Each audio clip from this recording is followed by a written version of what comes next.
तो हेलो शिकेवर। तो फाइनली भाई अपने बाबू भैया मतलब कि परेश रावल वापस आ चुके हैं अपने कैरेक्टर को प्ले करने के लिए। और भाई अब ये खबर उड़ती उड़ती आ रही है, क्या अक्षय कुमार सर की वजह से ये सब कांड हुआ था या फिर अक्षय कुमार सर की वजह से जो अपने परेश रावल सर हैं वो वापस अपने बाबू राव का जो लेजेंडरी कैरेक्टर उसको प्ले करने के लिए वापस आए हैं। तो भाई आज की इस वीडियो में हम लोग डिटेल में बात करेंगे इस पूरे टॉपिक के बारे में। और भाई सबसे ज़्यादा अफवाह तो यही फैलाई जा रही है कि अक्षय कुमार की वजह से ये सारा कांड हुआ था और शायद अक्षय कुमार की वजह से ही सारी चीज़ें वापस हुई हैं। तो क्या है मामला भाई, मैं आपको डिटेल में बताता हूँ। तो भाई देखो, हुआ कुछ ऐसा था कि भाई हेरा फेरी 3 आ रही है और भाई उसके सपोर्ट में भाई कुछ दिनों पहले एक कांड हुआ था। भाई हम सबको पता है कि अक्षय कुमार, सुनील शेट्टी, परेश रावल ये सब हेरा फेरी 3 में होने वाले थे और इसकी हेडलाइंस काफ़ी महीनों से आप कोई ना कोई न्यूज़ इसके बारे में सुनते हुए आ रहे हैं। वहीं पे ओजी बाबू राव ने भाई मूवी छोड़ दी और उसके महीने बाद में काफ़ी लीगल ड्रामा हुआ। परेश रावल ने ये कंफर्म कर दिया था कि अब वो इस मूवी में वापस आ रहे हैं। लेकिन ये सब इन्होंने अभी एक पिंकीवाला को इंटरव्यू देते हुए बताया है। उन्होंने ये कह दिया कि जो प्रोड्यूसर है फिरोज नाडियावाला, उन्होंने ये पूरा जो परेश रावल का दिमाग है उसको चेंज किया है और कहीं भी इसमें अक्षय कुमार सर का नाम नहीं है।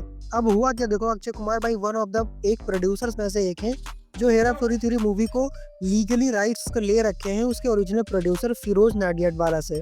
नाडियाडवाला, अबे यार मुंह से नाम गलत ही निकलता है। खैर, जब उनसे पूछा गया कि आखिर किसने परेश रावल सर का जो माइंड है वो बदला, उनको इसको सोचने पे मजबूर किया कि उनको इस लेजेंडरी मूवी को छोड़ के नहीं जाना चाहिए, तो फिरोज नाडियाडवाला ने कहा कि with love, respect and kind guidance of my brother Sajid and also Mr. Ahmad Khan, Mr. The Hera Fairy family is back together। मतलब कि भैया मोहब्बत, रिस्पेक्ट और गाइडेंस से इनके बड़े भैया मतलब कि साजिद जी ने और अहमद खान जी ने मिल करके जो हमारे परेश रावल साहब हैं उनके दिमाग को चेंज किया, उनसे बैठ करके बात करी और फाइनली जो हेरा फेरी की फैमिली है वो पूरी की पूरी वापस आ गई। और उन्होंने ये भी कहा कि देखो भाई, हमारा बॉन्ड आज का नहीं 50 साल से ऊपर का हमारा बॉन्ड है। काफ़ी अच्छे टाइम से हम लोग साथ में काम करते आ रहे हैं और इसमें थोड़ा बहुत जो सपोर्ट है वो अक्षय कुमार सर का भी है, क्योंकि भाई हम लोग का बॉन्ड आज से नहीं जबकि 1996 से मतलब चलता हुआ आ रहा है। काफ़ी लविंग पर्सन है, काफ़ी अफेक्शनेट पर्सन है, काफ़ी इस पूरे प्रोसेस में काफ़ी उन्होंने हेल्प करी है। और उन्होंने ये भी कहा कि जो प्रियन जी हैं, परेश जी हैं, सुनील जी हैं, सभी बहुत ही सपोर्टिव रहे। उन्होंने ये भी कहा कि देखो हुआ क्या था, ये पूरी कंट्रोवर्सी के बारे में पहले इसको समझ लेते हैं। देखो हुआ क्या था कि रिपोर्ट कुछ ऐसी थी कि परेश रावल साहब ने मूवी छोड़ दी थी इस बात से लेकर के कि क्रिएटिव डिफरेंसेस आ रहे हैं डायरेक्टर प्रियदर्शन को लेकर के।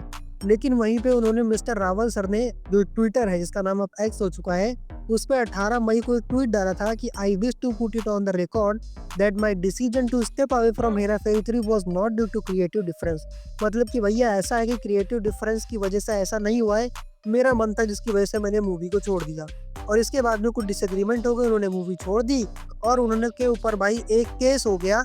इसके बाद मतलब जो अक्षय कुमार सर की प्रोडक्शन कंपनी है उन्होंने उनके ऊपर मूवी छोड़ने का एक केस कर दिया मिस्टर रावल के ऊपर 25 करोड़ का, कि इन्होंने 25 करोड़ का एक केस ठोक दिया कि मुझे 25 करोड़ दो क्योंकि आप 20 शूटिंग में छोड़ करके मूवी को चले गए। लेकिन जब भैया रावल साहब ने देखा कि कुछ लीगल ट्रबल्स बढ़ रहे हैं तो उनकी टीम ने वापस रिप्लाई किया कि देखो हमारी कंपनी ने तो 11 लाख रुपए जो अक्षय कुमार सर की प्रोड्यूसर कंपनी है, जो प्रोडक्शन कंपनी है, उसको 15% इंटरेस्ट के साथ में वापस कर दिया है।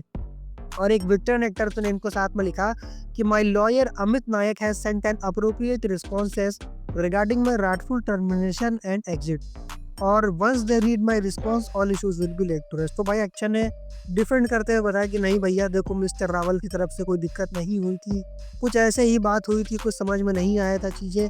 और जब हाउसफुल 5 आई तो भाई अक्षय कुमार सर से काफ़ी चीज़ें पूछी जाने लगी अपने बाबू राव भैया के बारे में, मतलब परेश रावल के बारे में। तो भाई ये सारी चीज़ें सामने निकल कर के आई। तो भाई कुल मिलाकर के मतलब ये समझो कि किसी ने भी मनाया हो, भाई मुझे तो लगता है कि ये सब खुद मूवी की हाइप बनाने के लिए नेगेटिव पीआर चल रहा था। बाकी आपका क्या कहना है इस पूरे के पूरे टॉपिक को लेकर के नीचे कमेंट मार के बताना। भाई कोई भी लेकर के वापस आया हो, भाई कोई भी नेगेटिव हाइप बनाई हो, मूवी आ रही है अच्छी से बन जाए, बस यही बहुत बड़ी बात है। हमें वापस से हेरा फेरी का वो कॉमेडी वाला जादू दिखे जो हमने हेरा फेरी और फिर हेरा फेरी में हमको देखने को मिली थी। खैर, आप ये मूवी के बारे में आपके क्या विचार हैं, इस पूरे टॉपिक को लेकर के आपके बारे में क्या विचार हैं, नीचे कमेंट मार के बताना। क्या आपको लगता है कि नेगेटिव पीआर था कि नहीं, ये भी बता के जाना। बाकी सब्सक्राइब मार के रखो ताकि आपसे कोई अपडेट, कोई रिव्यू मिस ना हो सके। बाकी हम जल्दी मिलते हैं किसी नेक्स्ट मूवी के साथ में। टिल देन देखते रहो शिव का रिव्यू। Bye bye.